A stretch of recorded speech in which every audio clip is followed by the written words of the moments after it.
സ്വാതന്ത്ര്യം, സ്വാതന്ത്ര്യം തന്നെ അമൃതം, പാരതന്ത്ര്യം മാനികൾക്ക് മൃതിയേക്കാൾ ഭയാനകം.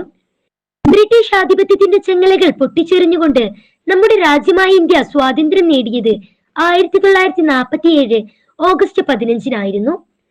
ആ ദിവസത്തിന്റെ ഓർമ്മക്കായിട്ടാണ് എല്ലാ വർഷവും ഓഗസ്റ്റ് 15-ന് നമ്മൾ സ്വാതന്ത്ര്യദിനം ആഘോഷിക്കുന്നത്.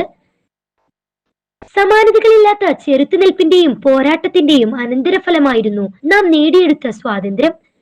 ഇന്ത്യയുടെ സ്വാതന്ത്ര്യ സമര ചരിത്രത്തിൽ തങ്കലിപികളിൽ എഴുതപ്പെട്ട പേരുകളായ മഹാത്മാഗാന്ധി, നേതാജി സുഭാഷ് ചന്ദ്രബോസ്, ജവഹർലാൽ നെഹ്റു, ഭഗത് സിംഗ്, താന്തിയ തോപ്പി, അബുൽ കലാം ആസാദ് തുടങ്ങിയവരുടെ ഓർമ്മകൾക്ക് മുന്നിൽ നമുക്ക് പ്രണാമം അർപ്പിക്കാം. ഇന്ന് നാം തിരിഞ്ഞു നോക്കുമ്പോൾ നമ്മുടെ രാജ്യം പുരോഗതിയുടെ പടവുകൾ എത്രയോ കയറിയിരിക്കുന്നത് നമുക്ക് കാണാൻ കഴിയുന്നു. ശാസ്ത്ര സാങ്കേതികം, വൈദ്യശാസ്ത്രം, പ്രതിരോധം, വിദ്യാഭ്യാസം, ഗതാഗതം, വാർത്താവിനിമയം എന്നീ മേഖലകളിൽ എല്ലാം ഇന്ത്യ അസൂയവാഹമായ നേട്ടം കൈവരിച്ചിരിക്കുന്നു.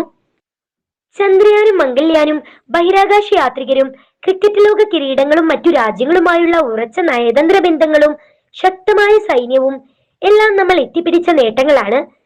നിർഭാഗ്യവശാൽ ഇന്ന് ജാതിയുടെയും മതത്തിന്റെയും രാഷ്ട്രീയത്തിന്റെയും പേരിൽ നമ്മുടെ രാജ്യത്ത് ചിലപ്പോഴെങ്കിലും കലുഷിത സാഹചര്യങ്ങൾ ഉരുത്തിരിയുന്നു. മദ്യത്തിന്റെയും മയക്കുമരുന്നിന്റെയും ഉപയോഗം വല്ലാതെ വർദ്ധിച്ചിരിക്കുന്നു. സ്ത്രീ പീഡനങ്ങളും കൊലപാതകങ്ങളും, സ്ത്രീധന മരണങ്ങളും, അഴിമതികളും, ആത്മഹത്യകളും, ആൾക്കൂട്ട കൊലപാതകങ്ങളും, ശിശുഹത്യകളും, വിവാഹമോചനങ്ങളും ആവർത്തിക്കുമ്പോൾ നേടിയെടുത്ത സ്വാതന്ത്ര്യം നാം ദുരുപയോഗം ചെയ്യുന്നുവോ എന്ന് സംശയിച്ചു പോകുന്നു. ഇവയെല്ലാം ഇന്നൊരു നേർചിത്രമായിരിക്കുമ്പോൾ തന്നെ നമുക്ക് അഭിമാനിക്കുവാനും ധാരാളമുണ്ട് എന്നത് മറന്നുകൂടാ. ജനങ്ങൾക്ക് വേണ്ടി ജനങ്ങളാലുള്ള ഭരണം എന്ന് നിർവചിക്കപ്പെട്ടിട്ടുള്ള ജനാധിപത്യ ഭരണം നിലനിൽക്കുന്ന ലോകത്തിലെ ഏറ്റവും വലിയ രാജ്യമാണ് നമ്മുടെ ഇന്ത്യ. എഴുതപ്പെട്ട സുശക്തമായൊരു ഭരണഘടനയും നമുക്കുണ്ട്. ഇവിടെ എല്ലാവരും തുല്യരാണ്. നാനാത്വത്തിൽ ഏകത്വമാണ് നമ്മുടെ അതിശയകരമായ ഒരു സവിശേഷത. ജാതിമത ഭാഷ വർഗ വർണ്ണ വ്യത്യാസങ്ങൾക്കുപരിയായി നാം എല്ലാവരും ഒന്നാണ് എന്ന ചിന്തയോടെയാണ് നാം മുന്നേറുന്നത്. ബ്രിട്ടീഷ് ആധിപത്യത്തിൽ നിന്ന് നമ്മുടെ രാഷ്ട്രത്തെ മോചിപ്പിക്കുവാൻ അഹോരാത്രം അധ്വാനിക്കുകയും ജീവൻ ബലിയർപ്പിക്കുകയും ചെയ്ത നിസ്വാർത്ഥമതികളായ ഓരോ ധീര ദേശാഭിമാനികളെയും നമുക്ക് ഈ ദിനത്തിൽ സ്മരിക്കാം. നമ്മുടെ രാജ്യത്തിന്റെ മതേതരത്വം കാത്തു സൂക്ഷിക്കാനും സ്വാതന്ത്ര്യം സംരക്ഷിക്കാനും നമ്മൾ ഒരുമിച്ച് പ്രവർത്തിക്കണം.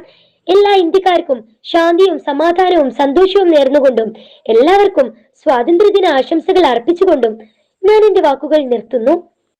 നന്ദി, നമസ്കാരം. ജയ് ഹിന്ദ്.